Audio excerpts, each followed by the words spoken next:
Mhm. La parole de Dieu dit, comme Jésus entrait dans Capernaum, un centenier l'aborda, le priant et disant, Seigneur, mon serviteur est couché à la maison, atteint de paralysie et souffrant beaucoup. Jésus lui dit, j'irai et je le guérirai. Le centenier répondit, Seigneur, je ne suis pas digne que tu entres sous mon toit, mais dis seulement un mot et mon serviteur sera guéri. Car moi qui suis soumis à des supérieurs, j'ai des soldats sous mes ordres. Et je dis à l'un, va, et il va. Et à l'autre, viens, et il vient. Et à mon serviteur, fais cela, et il le fait. Après l'avoir entendu, Jésus fut dans l'étonnement, et il dit à ceux qui le suivaient, je vous le dis, en vérité, même en Israël, je n'ai pas trouvé une aussi grande foi. Alléluia. Donc aujourd'hui, le titre de mon message, c'est la foi explosive. Pourquoi je me suis attardé sur ce verset en particulier? Vous pouvez vous asseoir. C'est parce que dans beaucoup d'endroits, tu vas voir, on parle de la foi partout dans la Bible. Partout. La foi, il faut croire, il faut avoir confiance en Dieu. Mais dans ce passage en particulier, il y a quelque chose que Jésus dit de plus qu'il n'a pas dit ailleurs. Quelqu'un a une idée? Il y a quelque chose, une aussi grande foi. Il dit une aussi. C'est comme s'il dit, un peu quand le pasteur enseigne sur l'unicité. L'unicité, il est le seul, la plénitude de la divinité de Dieu. Donc Jésus insiste, il dit une aussi. Donc la foi déjà est plus, mais il dit grande foi. Il aurait pu dire, je n'ai jamais vu en Israël une foi comme cela. Mais il dit une aussi grande foi. Donc fait que le Seigneur veut caractériser que des fois peut-être tu es en train de souffrir, des fois peut-être tu es dans une situation qui est compliquée, mais peut-être c'est parce qu'il te manque une aussi grande foi. Donc, ça veut dire que dans la Bible, on peut déjà faire la différence entre la foi et l'aussi grande foi. C'est ce qu'on va essayer de déterminer aujourd'hui. La Bible nous dit dans Hébreux 11, verset 1, que la foi est une ferme assurance des choses qu'on ne voit pas. Amen. Et on parle des grands hommes de Dieu.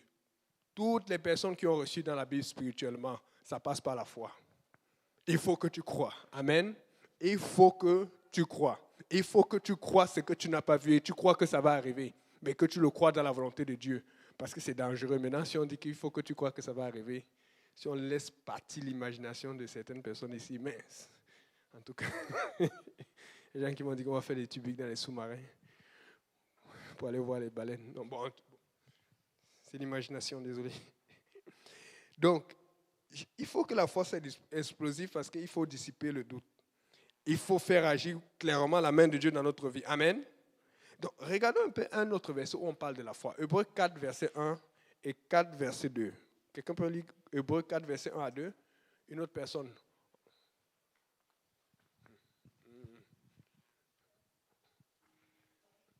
Craignez donc, tandis que la promesse d'entrer dans son repos subsiste encore, qu'aucun de vous ne paraisse être venu trop tard. Car cette bonne nouvelle nous a été annoncée aussi bien qu'à eux, mais la parole qui leur fut annoncée ne leur servit de rien, parce qu'elle ne trouva pas la foi chez eux qui l'entendirent. Ok. Vous comprenez ce que ça veut dire? Il a dit une parole qui est vraie. Nous croyons que Jésus est vrai, n'est-ce pas? Nous croyons qu'il y aura un réveil. Amen. Nous croyons que Dieu va agir, n'est-ce pas? Mais la Bible dit que ça n'a servi à rien parce que ça n'a pas trouvé foi. Donc, en fait, le problème de la parole de Dieu qui circule autour de vous, ou des paroles, ou des prophéties du Seigneur dans ta vie, c'est parce que quand il va chercher, il n'y a pas foi. Tu n'y crois pas. Amen. Bon, on va décortiquer ce verset-là. Quelqu'un peut lire la version Osteval de ce verset? Après, quelqu'un d'autre va encore lire la version lu second, mais on va regarder seulement la fin, juste là où dit où il n'ajoutait pas. Ça 1 dit et quoi? 2. Non, le 2, juste le 2. Car elle nous a été annoncée aussi bien qu'à eux.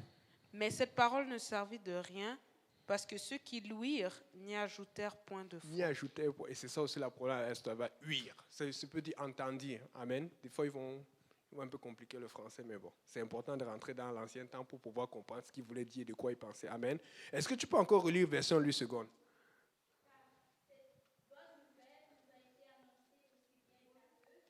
Verset 2.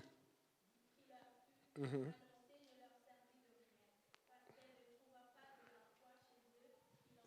C'est bon. Donc, fait qu'on a établi ici que dans 8 secondes, ça dit elle n'a pas trouvé. Ça dit qu'il y a quelque chose que ça doit trouver. C'est la foi. Amen.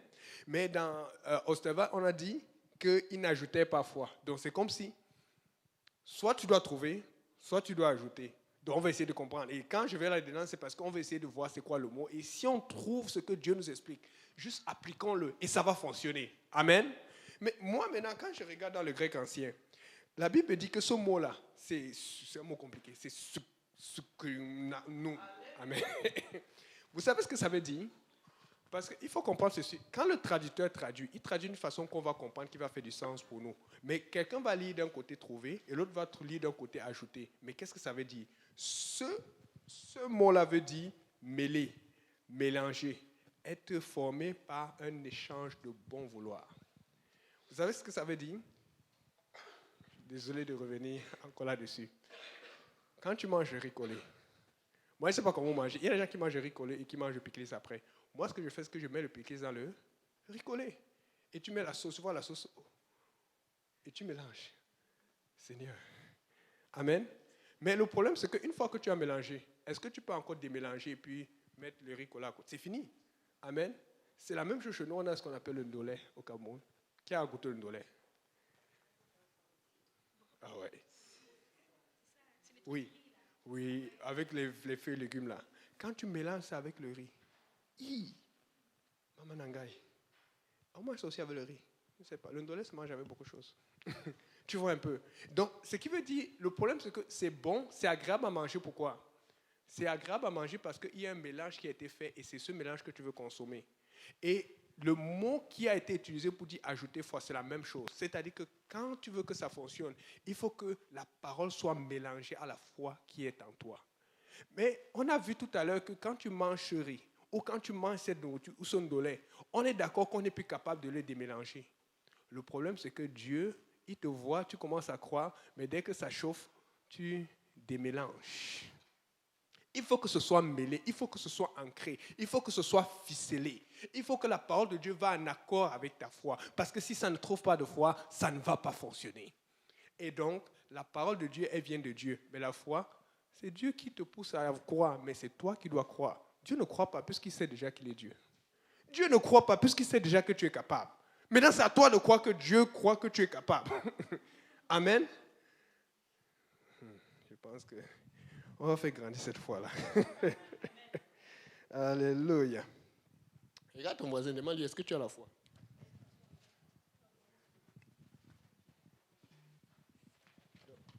Si il répond, dit, explose donc, que ta foi explose donc.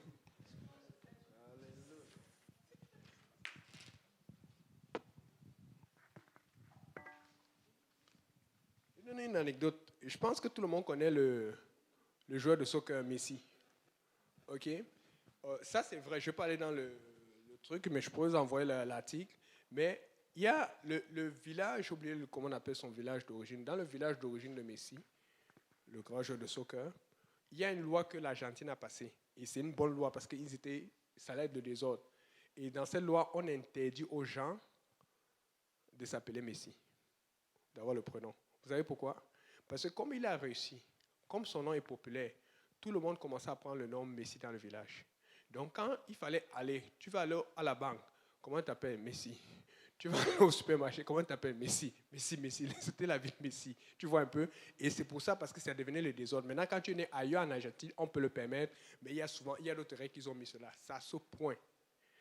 Le nom d'un footballeur, un pêcheur, un mondain, mais les gens ont tellement foi dans son nom. Et ça ne veut pas dire que tous ceux qui s'appellent métis vont réussir ou vont devenir des grands footballeurs, mais juste parce que le nom est associé à la réussite, à la popularité et associé à l'argent. Mais nous avons un nom, le nom de Jésus. Un nom qui n'a jamais failli. Un nom qui est tout puissant. Un nom qui est au-delà de tout autre nom. Mais, hey! Les gens ont plus foi dans le nom de Messie que dans le nom de mon Messie, Jésus. Oh Seigneur. C'est souvent le monde qui va nous montrer l'exemple. Hein? Attention. Jacques 2, versets 14 à 19. Et justement, quand je préparais ce message, j'ai pensé à un événement. Je pense que c'était ici, il y avait 2 semaines. N'est-ce pas, Simplice? Il y avait 2 semaines. Elisabeth était en train de tousser ici, là. Elle toussait par les petits toussés. Et j'ai dit, Elisabeth, mais ça faisait peur. Et donc, bon, quand ils toussent comme ça, c'est qu'on fait, qu'on prend l'enfant, lui donne un peu de trucs et tout. Mais là, les sœurs devaient commencer bientôt à chanter. Donc, moi, j'étais concentré en train de brancher mes choses. Après, je vois les sœurs se sont arrêtées d'un coup. Je pense qu'il y avait sœur Emmanuela, sœur Maureen, sœur Oumou. Pasteur Dario était là? Il était là. Donc, ils ont justement imposé les mains sur elle comme ça, là. Même quand tu es pasteur, là, des fois, là, dans ma tête, je disais, ok, bon, c'est bon, il faut prier. Moi, il m'attendait, j'étais un peu surpris. Je dis, wow, c'est vrai. Des fois, tu vois les gens prier, tu oublies que même, c'est même vous qui prêchez la prière.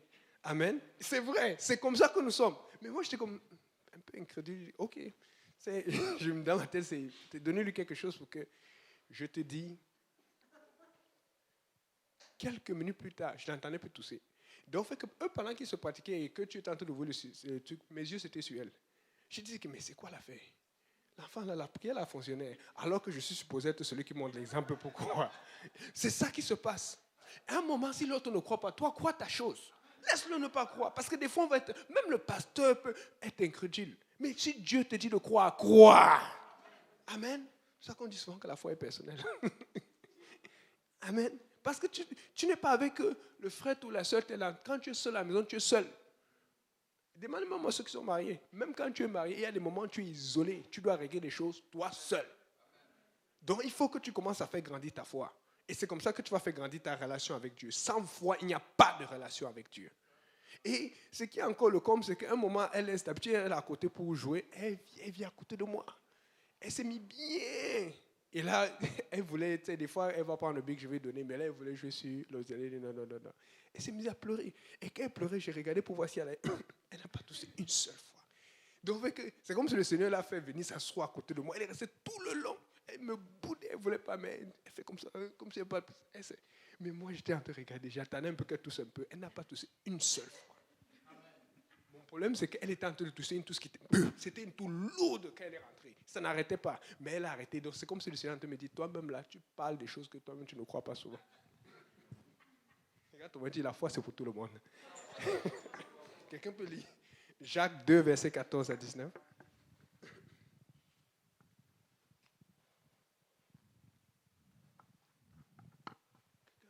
Mes frères, que sert-il à quelqu'un de dire qu'il a la foi s'il n'a pas les œuvres? Merci, ma soeur. La foi peut-elle le sauver? Si un frère ou une sœur sont nus et manquent de la nourriture de chaque jour, et que l'un d'entre vous leur dise... Continue. Ça va donner la foi. Ça, c'est un genre de lecture qui donne la foi. Ça booste. Juste, prochaine fois, tu vas baisser le volume quand il parle le micro.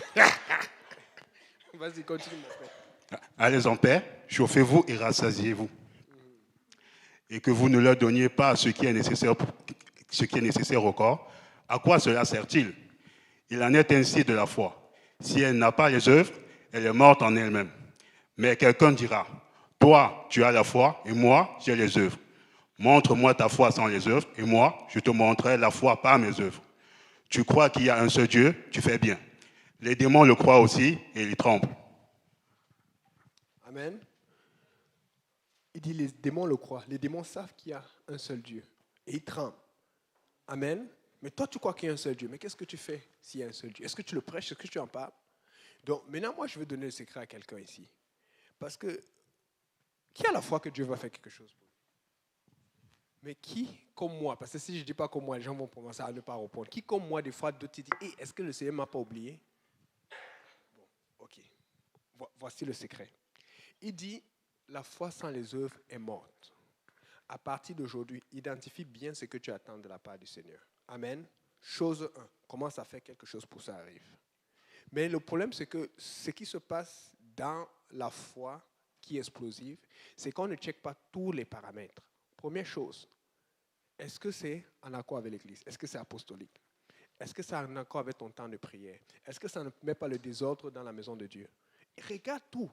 Tu vois un peu, le Seigneur va me donner un grand travail. Il a dit qu'il va me bénir financièrement. Là, tu arrêtes à venir à l'église, tu commences à faire overtime. Non. Ce n'est pas comme ça que Dieu a dit. Amen. Peut-être que tu vas prendre une autre formation. Peut-être que tu vas faire un truc. Peut-être que tu vas faire une autre demande d'emploi. Je ne sais pas. Mais le truc, c'est ceci. Dieu ne va jamais te bénir pour que ça affaiblisse son Église. Dieu te bénit alors que son Église grandit avec toi à l'intérieur. Tu as la foi, agis. Nous n'agissons pas. Mais le problème, c'est que quand on agit, on veut que ça arrive là maintenant. Je vous promets, je dis des choses que j'ai vécues et des choses que je vis encore présentement. Quand tu commences à agir, Dieu te rencontre toujours. Et ça, celui de qui j'ai appris ça, c'est le pasteur Kauzi. Il y a une chose qu'il m'a toujours dit que je n'ai jamais oublié. Et souvent, ce n'est pas moi, il prêchait seulement, mais comme j'allais à toutes ses études, je le savais. Il dit, Dieu honore toujours la foi. Et après avoir dit ça, il disait que Dieu honore aussi toujours la préparation. C'est parce qu'après tu as foi, tu dis, oh, j'ai foi. Ça, c'est pour moi. Tu es au même endroit tous les jours. Tu attends. Bouge. Va faire quelque chose. Commence. Et ce qui se passe avec Dieu, c'est que des fois, tu as la foi pour quelque chose, mais tu n'es pas capable de le faire. Mais c'est peut-être parce que tu es capable de faire 1%, 2%. Toi, tu vas être capable de faire 50%. Non, non. Commence quelque part et tu vas voir comment Dieu va ouvrir le chemin. Parce que Dieu honore toujours la foi. Amen. On va regarder un peu comment la foi peut influencer la famille. Quelqu'un peut lire Genèse chapitre 22, versets 7 à 8.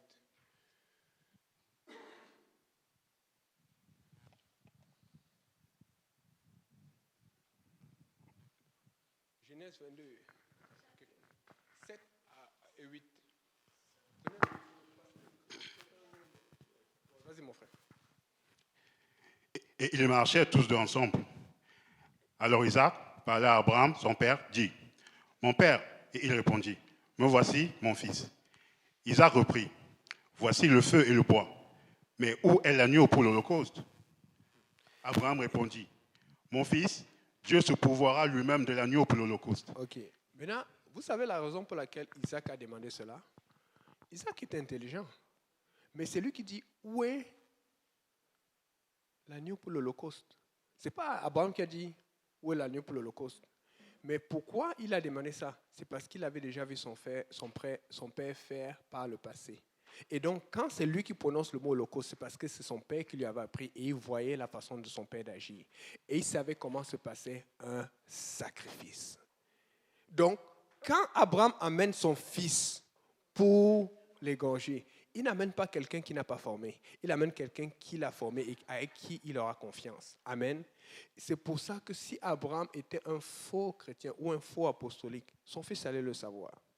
Des fois, toi-même, tu as du mal à avoir la foi parce que même dans ta consécration, dans toi-même, tu n'es pas sérieux. Tu es là, oui, Dieu, mais ailleurs, on appelle ça les tireurs ou les tireuses d'élite. On les appelle les snipers. Tire sur le pasteur. Tire sur la femme du pasteur. Hey, garde ton témoignage. Parce que ça va affecter ta foi aussi à la fin. Amen. Et puis, regardez une chose. La Bible dit bien qu'il dit, mon père, je vois le feu, je vois tout, mais je ne vois pas l'holocauste. Parce qu'il avait l'habitude de voir l'holocauste, il savait que son père allait toujours amener les prémices, la brebis bien dodue, bien préparée, attachée, égorgée et tout, mais il ne voit pas. Mais vous savez ce qui s'est passé? C'est que pendant qu'ils étaient en train de marcher, la Bible dit que plus tard, il prend son fils, il l'attache. Mais comment il a fait pour attacher son fils alors que son fils est plus fort que lui? La Bible dit que quand il a dit aux serviteurs de rester, il a pris le bois que les serviteurs, au moins deux, on dit serviteurs, donc ça dit au moins deux, c'est pluriel. Le bois que deux serviteurs portaient, il met sur son fils. Donc si son fils était capable de porter autant de bois, c'est que son fils était plus fort que le père. Amen. Mais vous savez ce qui s'est passé? Parce qu'Abraham avait la foi, il a dit Dieu va se pourvoir. Pendant qu'il marchait, je vous ai dit d'aller un peu, fais 1%, fais 2%, fais 3%. Dieu a commencé à parler à Isaac. Isaac a compris que, ok, donc c'est moi l'affaire là. Il faut que tu travailles pour Dieu. Il faut que tu vives et que tu agisses. Dieu va préparer les gens qui te prennent pour un fou à te prendre au sérieux. Et c'est pour ça qu'il n'a pas résisté. Parce que si ça commençait là maintenant, ça n'allait pas marcher. Mais il y a eu un processus. C'est pour ça que Dieu te fait passer par le processus, parce qu'il veut t'enseigner beaucoup de choses. Il veut t'apprendre. Et c'est la même chose qu'il avait fait à Abraham. Parce que la Bible dit qu'il vient seulement, Genèse 22, verset 1. Abraham, prends ton fils, l'unique, Isaac, prends-le et va me le sacrifier. Abraham n'hésite même pas, il commence à poser la question. Oh Seigneur, est-ce qu'on fait ça? C'est même quoi? On va dire quoi de moi? Et la Bible dit qu'il se lève de bon matin, parce qu'il sait qu'il y a sa chérie. Chérie, oui. Le Seigneur m'a dit d'aller tuer notre fils. Quoi? L'enfant de qui? Dieu t'a parlé quand? C'est comme ça que tu vas te sentir souvent quand la foi est explosive. C'est pour ça qu'il faut que tu entendes de la part de Dieu. Amen. Et éventuellement, on voit ce qui est arrivé. Et la Bible dit que Abraham est le père de la foi. Amen. Alléluia. Là maintenant, regardons Éphésiens 6, verset 16. Les âmes du chrétien. Les gens aiment ça, là, les âmes du chrétien. Vous allez voir quelque chose sur la foi qu'on ne mentionne pas souvent. La foi est très, très importante dans la vie chrétienne. Et je pense même que c'est l'une des âmes les plus importantes. Quelqu'un peut lire Éphésiens 6, verset 16? La Bible dit, prenez par-dessus tout cela le bouclier de la foi, avec lequel vous pourrez éteindre tous les traits enflammés du malin. Ok, regardez un peu Éphésiens à partir du verset avant là. Tu vas voir, on dit le casque du salut, le truc. Mais dès qu'on rentre dans le combat spirituel, pour éteindre les traits enflammés, on utilise le bouclier de la foi. On n'utilise même pas le salut. Pour éteindre les traits. Et vous savez qu'est-ce qui fait rétrograder les gens? C'est le découragement de Satan. Ce sont ses traits, ce sont ses affaires, ses paroles qu'il envoie. Ce qui veut dire que quand tu as la foi, ça te garde d'abord dans l'église. Quand tu as la foi, ça te garde sauvé. Quand tu as la foi, ça te donne la patience et la persévérance pour attendre ta réponse. C'est pour ça que ta foi doit être explosive. Et c'est pour ça que Jésus a bien précisé une aussi grande foi. Donc, parce que quand tu commences à lire, tu te rends compte que wow, il y a une différence entre la foi normale et la foi parce que ta foi doit grandir. Tu as eu la foi, mais demain, comment ça se passe? Est-ce que tu l'entretiens? Est-ce que tu la chauffes au feu? Est-ce que tu mets du tien là-dedans? Est-ce que tu payes ta dîme? Est-ce que tu crois même en ce en quoi tu parles? Amen. Il dit bien, regardez tout. J'avance parce qu'on a d'autres choses à lire. Il donne tout. Le casque du salut. Mais juste pour le combat spirituel, pour lutter contre les traits, les flèches de Satan, il dit, utilisez le bouclier de la foi. Le bouclier de l'invisible, mais où tu crois à ce à quoi tu ne vois pas, mais ce à quoi tu fais confiance au Seigneur. Et il dit, c'est pour éteindre les traits enflammés. C'est-à-dire que toute attaque de l'ennemi, ça te protège si tu as la foi. La raison, ça ne fait pas de sens. Quand quelqu'un t'attaque, il dit, je vais te tuer ou je vais te rendre malade, tu vas mourir, le cancer et tout. Qu'est-ce qui se passe? C'est parce que tu commences à paniquer, tu commences à croire ce qu'on t'a dit. En fait, à partir d'aujourd'hui, n'importe quoi qu'on te dit comme mauvaise nouvelle, non, je suis guéri, je vais bien. Écoutez, je ne suis pas en train de raconter des choses, je raconte ce que moi je fais, je vis. Il y a des choses que je ne vous ai jamais dit. Si on vous dit ça, va vous donner des frissons. Et des choses que je m'ai raconté au pasteur. Parce que tu ne peux pas, si tu expliques les gens vont dire que tu es fou. À un moment, le diable te rend malade, il t'attaque et il va même te rendre malade. Tu te lèves, tu dis non, je ne suis pas malade, je vais bien. Tu te lèves, tu dis non, je vais bien. Je vais bien et tu t'ajules comme tu vas bien, tu vas voir, la maladie va partir. Le diable, c'est un menteur. Ça sonne, c'est un menteur. C'est-à-dire que si à un moment il commence à te parler, il commence à te faire douter, justement menteur. N'arrête pas parce qu'un frère ou sœur t'appelle. Tu dis, ok, c'est bon, maintenant on peut parler. Tu ne l'écoutes même pas. C'est un menteur. Et là, ses agents partout là. Parfois, il va passer même par moi. C'est pour ça que Dieu sait que c'est personnel. Amen. Alléluia.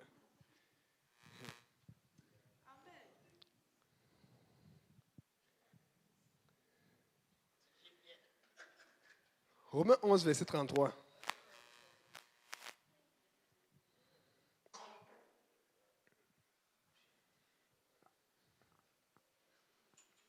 Aux profondeurs de la richesse, de la sagesse et de la science de Dieu, que ses jugements sont insondables et ses voies incompréhensibles. Ses jugements insondables et ses voies incompréhensibles. Ce qui veut dire ceci, la raison pour laquelle je fais qu'on lit ce texte, c'est parce que des fois tu crois, mais tu ne comprends pas comment Dieu va faire. Une chose qui ralentit notre foi, ce n'est pas toujours le doute que l'ennemi passe. Une chose qui ralentit notre foi, c'est parce que nous voulons comprendre comment Dieu va procéder. C'est Dieu a commencé à faire quelque chose, ça c'est là où Dieu va fonctionner. Parfois Dieu a juste commencé parce qu'il a commencé, il fait ce qu'il veut quand il veut. Et maintenant comme il a commencé ça, tu penses que c'est ça. Des fois même le diable l'a vu et il voit là, il va t'attaquer, tu ne sais même pas. Il faut juste que tu fasses confiance au Seigneur. Et qu'est-ce qu'on a dit? Tu continues à faire le bien, à faire ce qui est nécessaire et qui ne mette pas le désordre dans l'église, qui ne mette pas le désordre dans ta foi, qui ne mette pas le désordre dans la vie spirituelle des autres. Amen. Tu vas voir, ça va te demander à toi seul. Que tu sois marié ou pas marié, ça va te demander à toi. C'est à toi de croire. Amen. Amen. Et donc, c'est pour ça qu'on va parler un peu d'ordre dans la foi. Tu sais, la foi, c'est pas... Oui, tu vas croire des choses qu'ils font, mais tu ne vas pas commencer. Comme tu es la foi, tout le monde à l'église, quand on arrive, il faut qu'on te salue parce que Dieu t'a promis. Regardez un exemple. Quand tu vas, ceux qui ont vu la Coupe du Monde au Qatar, si tu regardes les images du Qatar, tu vas voir que quand tu pars en route, les feux de circulation, quand tu veux traverser, c'est quoi? Quand tu veux traverser, le feu de circulation est vert. Amen. Ça, tu veux pourquoi? C'est vrai. Quand tu vas en Afrique du Sud, tu veux traverser la route, le feu de circulation est vert. Tu vas en Russie ou en Ukraine, le feu de circulation est vert. Quand tu veux t'arrêter, le feu de circulation est rouge. C'est pareil partout. Tu sais pourquoi? Parce qu'ils se sont rendus compte qu'avec le mouvement et les voyages, s'ils ne font pas ça, il y aura un désordre. Parce que si ici le feu de circulation est vert quand tu avances et que le feu de circulation est rouge quand tu t'arrêtes, et que tu arrives dans notre pays et le feu de circulation est rouge quand tu avances, il y aura les accidents partout. Amen. Donc, il y a certains critères qu'il faut respecter. Amen. Quand tu as la foi, il faut que tu fasses ce qui va augmenter ta foi. Il faut que tu sois consacré. Amen. Il faut que tu boostes ta foi. Il faut que tu respectes les règles de l'Église. Et nous sommes en train de parler de qui sont été les pères de la foi. C'était Abraham, c'était Noé, c'était Isaac, c'était Jacob. Mais comme nous sommes apostoliques, qui sont les pères de la foi pour nous? Ce sont les apôtres. Donc, on va parler d'une foi explosive apostolique. Et si c'est une foi explosive apostolique pour un revers dans ce temps, il faut voir comment il vivait. Il vit comme il vivait. Il faut voir comment il priait, il jeûnait, comment il se rassemblait, qu'est-ce qu'il faisait. Ceux qui veulent sortir de la Bible, là, ils sont en train de se tuer. Tu ne peux pas voir ce qui est dans la Bible et essayer de contourner. Tu dois juste te demander, Seigneur, donne-moi la force, aide mon incrédulité, donne-moi la force d'y arriver. Amen. Alléluia. Et on va parler un peu de Roboam. 1 Roi 12, versets 5 et 8. Quelqu'un peut lire?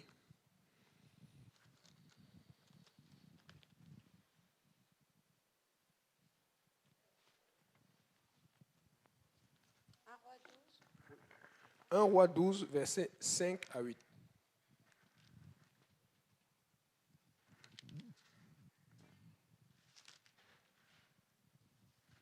Il leur dit, « Allez et revenez vers moi dans 3 jours. » Et le peuple s'en alla. Le roi Roboam consulta les vieillards qui avaient été auprès de Salomon son père pendant sa vie, et il dit, « Que conseillez-vous de répondre à ce peuple ?» Et voici ce qu'ils lui dirent. « Si aujourd'hui tu rends service à ce peuple, si tu leur cèdes et si tu leur réponds par des paroles bienveillantes, ils seront pour toujours tes serviteurs. » Mais Roboam laissa le conseil que lui donnaient les vieillards, et il consulta les jeunes gens qui avaient grandi avec lui et qui l'entouraient. Il leur dit, « Que conseillez-vous de répondre à ce peuple qui me tient ce langage? Allège le joug que nous a imposé ton père. » Et voici ce que lui dirent les jeunes gens qui avaient grandi avec lui. « Tu parleras ainsi à ce peuple qui t'a tenu ce langage. Ton père a rendu notre joug pesant, et toi, allège-le nous. Tu leur parleras ainsi. Mon petit doigt est plus gros que les reins de mon père. Maintenant, mon père vous a chargé d'un joug pesant, et moi je vous le rendrai plus pesant. Mon père vous a châtié avec des fouets, et moi je vous châtierai avec des scorpions. » Jéroboam et tout le peuple vinrent à Roboam le 3e jour. Ok, c'est bon. Donc, honnêtement là, on sait quel était le meilleur conseil. Le conseil des vieillards. Bon, honnêtement aussi là, quand on voit Roboam, est-ce qu'il ne savait pas que le conseil des vieillards était le meilleur conseil? Je pense qu'il savait, n'est-ce pas? Mais pour ceux qui n'ont pas encore suivi ce message, est-ce que quelqu'un ici a une idée pour la raison pour laquelle, pourquoi alors il a suivi le conseil des jeunes gens? Il sait que le conseil des vieillards est bon. Tu sais que le conseil du pasteur est bon. Tu sais que son conseil, même si ça te dérange, oh, il a dit, tu luttes. Mais pourquoi alors tu prends l'autre? Il y a ça, la convoitise, mais le truc c'est dans le verset qu'on a lu. La Bible dit qu'il alla consulter les jeunes gens avec qui il avait grandi. Le problème c'est qu'il passait beaucoup de temps avec eux. Et comme il est devenu roi, il était honoré. Et comme il était honoré, dès qu'il allait chiller avec ses amis. Et quand il venait pour régner, il venait régner avec les grands et les conseillers qui le conseillaient dans le royaume. Donc, le problème c'est ceci. Si tu as la foi explosive, assure-toi d'être dans le bon entourage. Si je suis dans l'entourage de quelqu'un qui n'a pas la foi, vous savez c'est pourquoi? La seule raison pour laquelle je dois être dans l'entourage de quelqu'un qui n'a pas la foi, c'est pour le gagner à Dieu. Je ne peux pas passer du temps avec quelqu'un qui n'a pas la foi que j'ai pour dire on passe du temps. Les gens s'amusent trop avec cela. Si quelqu'un n'a pas la même foi que toi ou n'a pas la foi apostolique ou n'est pas explosif, fuis. Il faut que tu sois avec la personne pour l'amener à ta foi ou pour l'influencer. Mais si tu n'as pas l'influence, si tu ne l'influences pas, c'est la personne qui va t'influencer. Et c'est ça le problème de Roboam. Ils aimaient le trône, ils aimaient la gloire. Mais quand tu sais Dieu et que tu vis pour Dieu, tu te rends compte que ce n'est pas une affaire de trône de gloire. Il y a le sacrifice. Et quand Dieu t'honore, tu te rends compte que tu es capable de gérer la situation. Mais Roboam, il aimait le trône, il aimait la gloire. Il ne comprenait pas ce que David a souffert. Il ne comprenait pas ce que David a payé compris. Et il aimait ça, l'honneur, comment on dit, oh, le roi, ses amis, ces gens avec qui il avait grandi. Et c'est avec eux qu'il passait beaucoup de temps. C'est ce qui est écrit dans la Bible. Il est parti consulter ceux avec qui il avait grandi. Ce n'est pas parce que vous avez été ensemble, que vous êtes dans le péché, que vous allez... Non. Demande aux frères avec qui on chill. On chill pas avec n'importe qui. Il y a toujours des commentaires, il y a toujours des choses, il y a toujours des pics. Et tu ne te rends pas compte, tu vas dire, oh non, vous êtes compliqué. Ah, vous êtes trop dur, vous êtes trop vieux jeu. Vieux jeu, attends quand le diable va te prendre avec ses traits enflammés. Parce que tu n'auras pas la foi. Puisque tu t'es mélangé à ceux qui n'ont pas la foi, tu les ressembles. Amen. Moi, je ne veux pas être un Roboam. Regarde-moi, je ne veux pas être un Roboam. Donc, la prochaine fois que quelqu'un veut t'empêcher de grandir dans la foi, bon, tu ne dis pas ça directement, tu peux dire Roboam comme ça. Tu dis, va-t'en, Roboam de moi. Et je vous ai dit que même les hommes de Dieu peuvent douter. J'ai raconté comment, quand il priait pour Elisabeth ici, là, je n'ai pas dit que je doutais, mais quand même, j'étais comme, vous arrêtez là comme ça, vous êtes en train de pratiquer, vous allez jouer dans 2 minutes. Ils sont arrêtés, vous priez pour l'enfant. Mais j'ai jamais regardé l'enfant là comme le jour là. Je n'ai pas que vous voulez qu'elle tousse, mais dans ma tête, tous. Elle n'a même pas toussé une seule fois. Et ça m'a donné un témoignage. J'insiste là-dessus. Parce qu'ils ont décidé qu'aujourd'hui, là, on doit pratiquer. L'enfant, tout ça nous empêche. Et ils ont mis la main. Ils auraient pu l'éloigner, faire quelque chose comme ils font souvent. Mais ils ont décidé. Et le problème, c'est qu'à un moment, il faut que tu te décides à agir. Il faut que tu décides et que tu fasses avancer les choses. Et ça va arriver. Amen. Et donc, comme je dis que moi aussi, je peux douter. Moi aussi, je peux être incrédule quand vous avez la foi. Regardez le cas. Il y a un qui a aussi été incrédule à un moment. Lisons Matthieu 11, versets 2 à 3.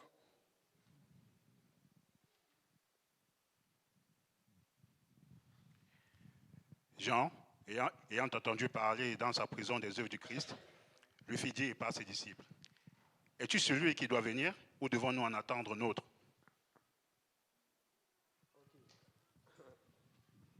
Jean, il est en prison. Il a servi le Seigneur. Et puis là, maintenant, il ne sait même pas qu'on va lui couper la tête plus tard. Amen. Ça, j'ai parlé ça une fois là. Je n'aimerais pas qu'on me coupe la tête. Je n'aimerais pas. Je vous dis, personne ne veut qu'on coupe sa tête. Je n'aimerais pas qu'on me tue. Je n'aimerais pas qu'on me fasse du mal. Amen. Mais vous savez ce qui s'est passé? J'ai déjà établi avec Dieu. J'ai dit que si c'est ça que ça prend, fais-le. Je m'ai dit au Seigneur qu'avant, j'ai tellement prêché contre certaines choses. Et j'ai déjà énervé des gens. J'ai déjà eu des attaques spirituelles. Que j'ai dit, Seigneur, parce que j'ai regardé, moi j'ai fait beaucoup de recherches. J'ai vu que souvent, les grands hommes de Dieu ou les gens qui ont été très loin dans le Seigneur, souvent c'est qu'ils ont fait une erreur dans leur consécration, ils ont négligé quelque chose. Et le diable, pour se venger, il est parti les prendre avec les mêmes choses contre lesquelles ils prêchaient. Ce n'est pas arrivé à tout le monde. Amen. J'ai dit, Seigneur, si un jour je dois arriver là-bas, pardon, fais-moi une lâcheté, que je ne sache même pas comment ça arrive, pas moi. Moi, j'ai pris ma décision. J'ai dit, Seigneur, j'ai la foi. Je n'aime pas qu'on coupe la tête de quelqu'un, c'est laid. Quand tu coupes la tête du serpent, même le serpent qui est moche, ça fait que tu es laid. Quand on coupe la tête de quelqu'un, c'est laid. Quand on tue quelqu'un, c'est pas bon, il ne faut pas tuer. Mais j'ai établi mes critères, j'ai dit, Seigneur, pardon. Si c'est ça que ça prend pour me sauver, tue-moi. Bon, n'allez pas maintenant chez vous pour dire que le frère Yannick a parlé de la mort personnelle, qu'il faut se tuer ou s'auto-tuer. Et que vous commencez à se regarder, chacun prend un côté, reste à côté. Tu ne crois pas en Jésus? Non, je n'ai pas dit ça. J'ai dit, quand tu as la foi, il faut que tu te décides. Et ce qui va. Nous n'avons pas commencé à réfléchir à cela. Nous sommes on va attendre que Dieu va faire et que tout. Et chaque fois, on attend la chanson. Dieu va faire encore, Dieu va faire encore, Dieu, alléluia. Il ressuscite les morts. On aime la partie, il ressuscite les morts. Toi-même, tu attends, tu ne vois pas la résurrection depuis. Vous savez, c'est quoi le problème? Pendant que tu es en train de grandir dans la foi, alors que tu grandis, il faut établir. Il faut que tu saches ce que tu vas faire si ça arrive mal. Moi, j'ai décidé. Je sais exactement si quelque chose arrive mal. Voilà, Seigneur, voilà ce que je veux. Et j'ai dit aussi, Seigneur, des fois, on dit que c'est facile. Mais ce n'est pas facile. Donne-moi la force de faire ce qu'il faut faire le moment que ça va venir. Des fois, nous n'aimons pas adresser les situations. On veut servir le Seigneur tant que ça marche. Si ça ne marche pas, c'est ça la foi explosive. Et vous comprenez pourquoi je vous explique que ça éteint tous les traits enflammés du diable. Parce que le diable t'accuse. Mais on t'a menti. On a triché. Et parfois, c'est le mensonge, mais souvent, c'est la vérité. Quelqu'un t'a menti. Quelqu'un t'a fait du mal. Quelqu'un a comment dit le diable, comment on dit là? Comméré. Slender. Quelqu'un a comméré contre toi. Quelqu'un a dit des faussetés sur toi. En fait, ce qui se passe, c'est que des fois, Dieu, quand il te voit grandir, il va permettre que tu sois au courant des choses vraies qu'on a fait mal contre toi. Et le diable, c'est avec ça qu'il ramasse les gens et qu'il les sort de la présence de Dieu, qu'il ramasse les gens et qu'il les détruit. Et il est là, il a fait ça avec toi, mais ça ne fonctionne pas. Il dit, mais c'est quoi ça? Parce que, au lieu de regarder ce qui a été fait, toi, tu as la foi que tout va bien aller. Dieu va faire encore. La foi détruit les traits du diable. Les gens, oh, jeûner et prier. Il faut jeûner, il faut prier.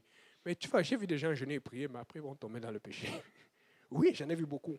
J'ai vu des gens jeûner et prier. Oui, il faut jeûner, il faut prier. Mais il faut respecter aussi les règles. Et la foi, c'est une règle de l'Église apostolique. Tu n'as pas de foi, tu vas mourir. La foi te donne la force de vivre pour Dieu. Il faut que tu commences à croire. Regarde ton voisin, tu dis, commence à croire. Commence à croire. Jésus-Christ est Dieu. Jésus-Christ est vrai. Jésus-Christ va faire. Mais il faut que tu crois en ton miracle et tu agisses pour que ton miracle avance. Amen. Et donc, c'est là où Jean dit, est-ce que tu es celui qui va venir ou est-ce qu'on doit attendre un autre? Parce que lui-même dit, mais je suis là, je travaille pour Dieu, je vis pour Dieu, mais voici maintenant en prison. C'est quoi l'affaire? Tu peux lire versets 4 et 5? Jésus leur répondit, allez rapporter à Jean ce que vous entendez et ce que vous voyez. Les aveugles voient, les boiteux marchent, les lépreux sont purifiés, les sourds entendent, les morts ressuscitent, et la bonne nouvelle est annoncée aux pauvres. Verset 6 maintenant. Heureux celui pour qui je ne serai pas une occasion de chute. Vous avez entendu? En fait, quand ta foi défaille, c'est parce que Dieu devient une occasion de chute pour toi. Tu vas trouver, oh, c'est l'argent, oh, c'est telle personne. Dans le fond, c'est Dieu. C'est pour ça que plusieurs fois, vous allez voir quand le peuple commence à tourner contre Moïse. À chaque fois, quand Dieu parle à Moïse, il dit non, c'est moi qui rejette. Quand le peuple se rebelle pour demander un roi David à Samuel, Dieu dit non, non, c'est moi qui rejette. Quand quelqu'un commence à dire, oh, tu as fait ça, l'autre a fait ça, c'est juste une excuse pour rejeter Dieu. Et Dieu, il lit les cœurs, il sait exactement. Mais la personne n'a pas le courage de le dire. Mais vous avez vu, là, quand Jean doutait, pour que Dieu puisse dissiper son doute, pour que le Seigneur Jésus puisse dissiper son doute, on dit, pour être sûr que ce que tu fais est bien, pour être sûr que ta foi est bonne, pour être sûr que tu es dans la bonne direction. Regarde, les aveugles voient, la parole est prêchée. Écoute, le seul endroit où tu peux être sûr de cela, c'est dans l'église apostolique. Parce qu'il faut que tu regardes, est-ce qu'il y a des gens qui sont baptisés au nom de Jésus? Est-ce qu'il y a des gens qu'on est en train d'évangéliser? Des fois, quand tu es dans la foi, tu attends toujours un miracle, quelque chose qui avait chez toi, où on va t'envoyer une voiture de tel. Non. Regarde d'abord, est-ce que l'église fonctionne? Parce que le but de Dieu, c'est de faire grandir le royaume et de sauver les âmes qui sont en train de perdre, qui sont en train de se perdre. Donc, tu dois être actif ou active dans l'œuvre du Seigneur et tu dois croire en ton miracle pendant que tu es actif et tu dois t'assurer que ce soit qui se fasse. Mais beaucoup de gens sont dans des églises où il n'y a pas de foi apostolique, il n'y a rien qui agit, il n'y a rien qui se fait, mais ils sont toujours en train d'attendre après Dieu. Fais à ce que Dieu fasse le miracle dans la vie de quelqu'un d'autre et tu vas voir que ton miracle aussi va arriver. Amen. Alléluia.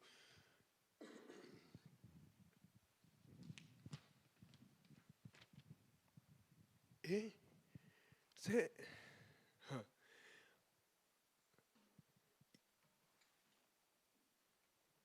J'ai raconté cette histoire, mais ça, c'est un peu ce qui nous bloque et qui nous empêche. Ça, c'est un autre indice pour t'aider à tenir.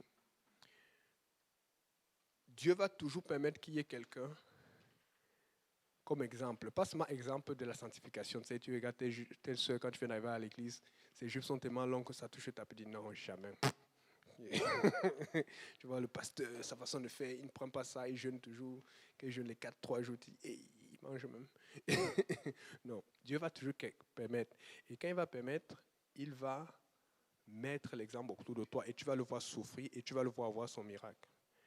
Quand on a commencé l'église, écoutez, tu vas voir quelqu'un avoir la foi à côté de toi. Tu vas voir comment Dieu va faire à côté de toi, mais tu risques de passer à côté parce que toi aussi, tu ne passes pas dans la même chose. Parce que Dieu sait qu'il a mis ça à côté de toi, donc tu sais quoi faire toi aussi. Écoutez, je prenais le pasteur Kaouzé pour un fou. Moi, je croyais seulement, parce que j'avais peur, je ne savais pas ce que ça veut dire. On va avec le pasteur Abou, premier service, on va au sous-sol du 13-10 terrasse chaque jour, Léonard. Dans un sous-sol, on dit que c'est l'église qu'on commence. On était excités, on faisait l'étude, on était contents, mais dans notre tête, on dit que mais c'est même quoi la faire là. Demande au frère. On dit que mince, c'est quoi? Regardez l'église de l'Est, comment elle est grande. Il n'y avait rien. Et je m'appelle un jour, mince. Et le pasteur me dit, tu vas prêcher. J'ai dit, hey. Je prêchais, j'étais stressé. Et ce jour-là, et ça on commençait à être beaucoup plus, mais c'était dans le sous-sol que vous connaissez là. Là où je joue au piano, là où Sifa a appris à jouer au piano et tout ça là. C'est là où on allait souvent bavarder et tout. Et vous connaissez parce que nous on a chillé là-bas. Amen. Vous nous voyez plus parce qu'on est tellement occupés maintenant. Mais vous connaissez bien le sous-sol là.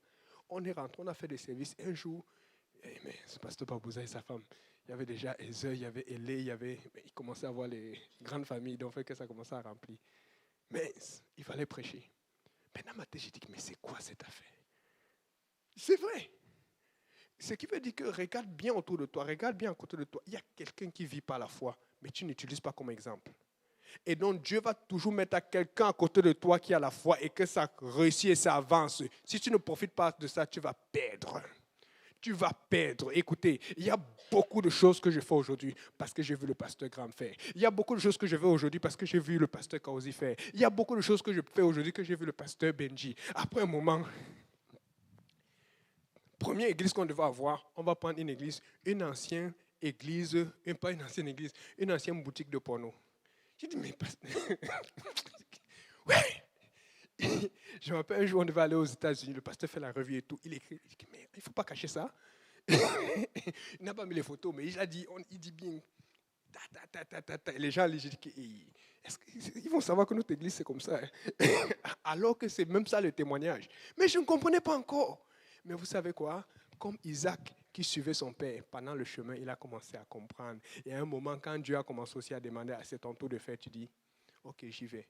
Et au moment où tu vas commencer aussi à avoir la foi, tu vas devenir l'exemple pour quelqu'un aussi. C'est pour ça qu'on dit, c'est le cep, je suis le cep, vous êtes les sarments. Tu pousses, il n'y a pas juste la parole, mais il y a la foi qui vient aussi avec. Je reviens encore avec le mot que j'ai dit au départ, sur quelque chose de tout cela. Amen. On a lu, parce qu'on finit bientôt, mais ça c'est le mot le plus important de cet enseignement. C'est dans Hébreux 4, verset 2. La version Lu Second dit ne trouva point foi. La version Ezra dit ne jetait point foi. Mais le mot c'est sukenaos, qui veut dire en grec mêler, mélanger, être formé. C'est-à-dire que cette foi avec la parole de Dieu doit être mélangée. Et quand quelque chose est mélangé, si tu mets de l'eau avec du sel, si tu mets des produits, on appelle du rucola avec du pickles, tu ne peux plus les séparer. C'est impossible. À moins que tu veux un grain, ça va être long. Donc, si ta foi est mélangée, elle est totalement mêlée comme ça à la parole de Dieu, il n'y a pas de problème. Mais des fois, c'est sélectif. Il ne faut pas que ce soit sélectif. Tu as besoin de voir quelqu'un qui est fou à côté de toi. Quelqu'un qui dit, mais c'est quoi ça? Il est fou, comment ça va marcher cela? J'ai vu une boutique pornographique devenir une église. Après, on a laissé, on est parti acheter un autre truc. Après, on est parti. Et quand tu vois cela, ça te donne des idées. Ça te dit, hey, si ça a réussi pour lui, pourquoi ça ne peut pas réussir pour moi? Mais pourquoi vous êtes à côté? Les gens ne font que agir par la foi. Ils ont le miracle, mais toi, tu es en train d'attendre ton miracle. Ça, c'est le moment. Il faut que tu te lèves, tu dis, Seigneur, à partir de ce moment, je vais avoir mon miracle. Et il faut que tu agisses, parce que s'ils l'ont fait, si Abraham l'a fait, ça a marché. Si Moïse a fait, ça a marché. Si Enoch l'a fait, ça a fonctionné.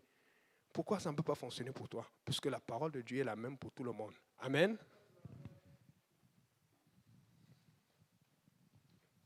Je disais que la foi va te rendre fou. Dans le fond, tu n'es pas fou, mais pour les autres, tu es fou. Amen. Ça va te donner une réputation. Pourquoi je dis ça? C'est parce qu'un jour, j'ai des gens que j'évangélise souvent. Et un jour, il y a une petite fille qui me pose la question et dit, Yannick, est-ce que tu es malade? J'ai dit, je ne pense pas. J'ai trouvé bizarre. Tu sais, des fois, peut-être quelqu'un peut avoir une révélation. Tu vois un peu. J'ai dit, non, pourquoi? Il dit, mais tu n'as pas de problème de santé, des choses comme ça là? Je me suis un peu arrêté parce que j'ai déjà eu des problèmes. C'était une attaque spirituelle, tu vois un peu. J'ai dit, pas vraiment, mais ça dépend souvent. Mais je voulais savoir où elle venait. Et tu sois un peu plus, je dis un peu, sois plus précise. Et c'est arrivé cette année récemment. Elle dit, non, mais est-ce que tu n'es pas TDAH? Hé, j'ai dit quoi? J'ai dit, pourquoi j'ai TDAH? TDAH, c'est trouble d'attention et tout. Parce que, il dit, mais j'ai dit, alors, mais... J'ai dit, non, je ne suis pas TDAH, mais pourquoi tu dis ça? Il dit, non, c'est ma mère qui demandait. J'ai dit, mais non, je ne comprends pas. Mais je ne comprenais pas, je voulais savoir. Après, il dit que mais ma mère demande seulement comment tu fais. Tu finis le travail, après tu vas jouer au tennis avec mes frères, après tu reviens ici, après tu vas à ton église, et puis on t'appelle souvent, tu n'es pas disponible parce que tu fais ça et tout là. Donc, se disait que peut-être tu es malade, tu as un problème. Je suis en train de dire à quelqu'un que quand tu as la foi, on va te prendre pour un TDAH. Quand tu as la foi, on va te prendre pour un malade. Quand tu as la foi, on va te prendre pour un fou. Mais garde ta foi. Ils peuvent penser que tu es fou, mais moi je suis fou du Seigneur. Amen. Est-ce qu'il y a quelqu'un qui veut te fou du Seigneur? Est-ce qu'il y a quelqu'un qui veut te fou du Seigneur ici là? On va se lever. Alléluia, Seigneur Jésus. Tout à l'heure, on avait lu Matthieu 8, verset 10, où il dit, je n'ai pas vu une aussi grande foi. Mais il a dit quoi? Pourquoi il dit c'est une grande foi? Parce que quand il voit Jésus, Jésus dit, ok, je vais aller avec toi. Il dit, non, pourquoi tu vas venir avec moi? Lui-même, il dit au Seigneur que non, ça va se passer comme ça. En fait, juste parle seulement. Et c'est là où le Seigneur est impressionné. Parce que c'est ça que les gens, tout le monde voulait Jésus chez eux. Parce qu'ils voulaient Jésus physiquement. Mais il a compris que la parole de Dieu suffisait. Tu as besoin de Dieu. Amen. Tu as besoin de la parole de Dieu. Il a dit juste parle. En fait, tu sais, si tu veux un miracle sur n'importe quoi que tu as besoin ici, là, je sens l'Esprit du Seigneur en ce moment. Je suis en train de dire à quelqu'un de la part du Seigneur, si tu as besoin de n'importe quel miracle, tu as juste besoin que Dieu parle. Mais pour faire Dieu parler, c'est ça qu'il fait. Il faut faire des efforts. Il faut que tu adores. Il faut que tu crois. Il faut que tu agisses. Il faut que tu pousses. Moi, je ne sais pas ce que ça prend pour toi, mais moi, j'ai trouvé. J'ai cherché le Seigneur. Tu es en train de chercher le Seigneur, cherche encore. Parce que comme je vous ai dit que le pasteur m'a appris, Dieu honore toujours la foi. Mais au-delà de la foi, Dieu honore toujours la préparation dans la foi. Alors que Dieu t'a parlé, qu'est-ce que tu fais pour que ton miracle arrive? Alors que Dieu t'a parlé, qu'est-ce que tu fais pour que ton miracle avance? Parce que Dieu, pour faire un réveil, il a besoin de foi. Dieu regarde la foi. Et plus il y a de foi, plus il y a de réveil. Plus il y a de foi, plus il y a la main du Seigneur. Plus il y a de foi, plus les choses avancent. Dieu est en train de dire, si tu as la foi, ça va arriver. Mais qu'est-ce que tu fais pour que ça arrive? Paye le prix. Avance mon enfant. Paye le prix. Avance mon enfant parce que le Seigneur veut parler à quelqu'un ici. Est-ce qu'on peut lever la main? Il faut la voix vers le Seigneur. Oh, oh,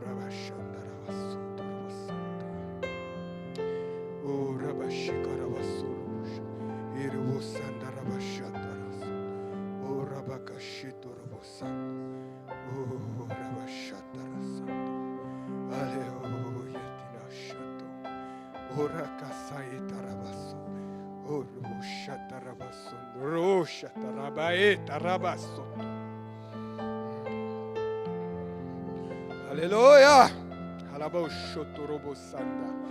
Alléluia, Seigneur.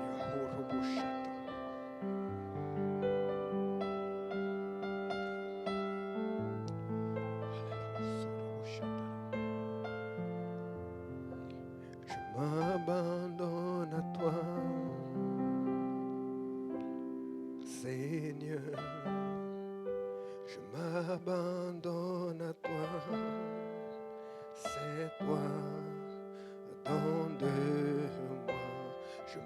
abandonne à toi. S'il y a quelqu'un qui a du doute, qui vient ici au milieu, on va prier pour la personne. S'il y a quelqu'un qui a des doutes dans sa foi, qui a besoin d'une foi plus ferme, qui a besoin d'être raffermi, qui vienne. Frère Simplice, Frère Gauthier, Frère Apo, on va prier. S'il y a quelqu'un qui a besoin de foi, qui vienne, on va prier. On va imposer les mains au nom de Jésus. Oh Seigneur. Prends un engagement avec Dieu. Prends quelque chose de réalisable. Vas-y quelque part. Vas-y bout à bout. Vas-y dans le temps. N'attends plus. Commence. Mais vas-y. Vas-y doucement. Vas-y doucement. Et n'arrête pas. Avance. Pousse vers le Seigneur. Parce qu'il attend. Il est là. Il est proche. Il te regarde. Il te voit. Il faut juste un mouvement de plus. Alléluia Seigneur Jésus. Alléluia Seigneur Papa éternel. Poroshata. Seigneur, Papa, je prie, Seigneur, pour que tu transmettes, Seigneur, Papa, cet esprit de foi, Seigneur, que tu veux transmettre à ton Église aujourd'hui. Je prie, Seigneur Jésus, que ton esprit soit rempli ce lieu, que ton Église soit remplie de foi, une foi explosive, une foi différente que la foi normale, une foi différente que la foi mutuelle, Seigneur, une foi, Seigneur Jésus, d'intercession, une foi de demande et de supplication continue, une foi de croyance, Papa, une foi, Papa, qui bannit le doute, qui bannit l'hésitation, Papa. Une foi, Seigneur, prospère au nom de Jésus. Alléluia, Seigneur.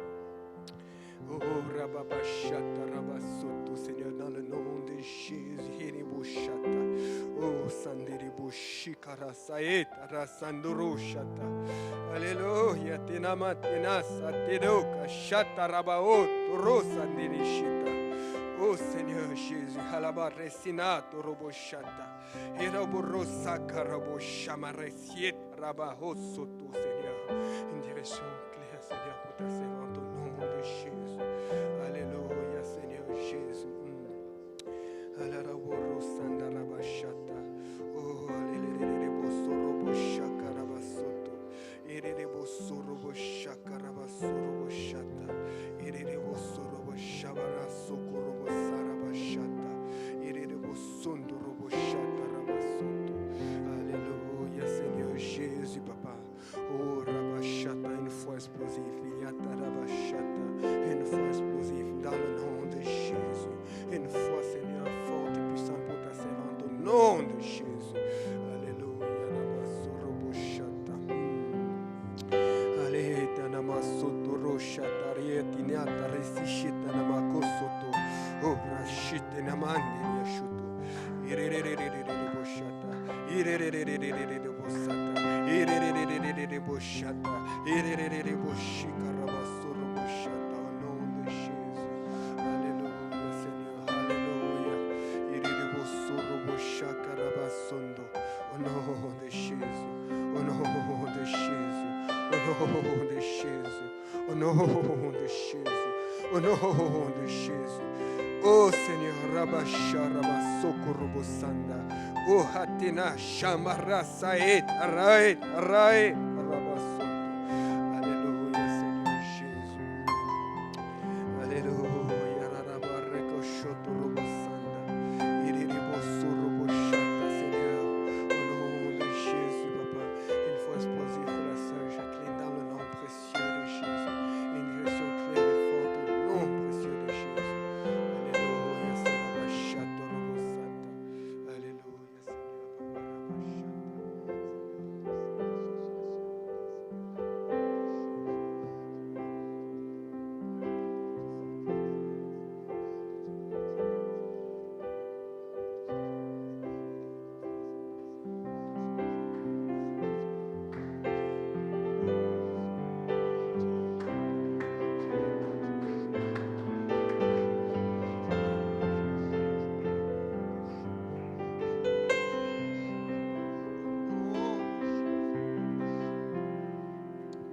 Alléluia, Seigneur Jésus, Robosata.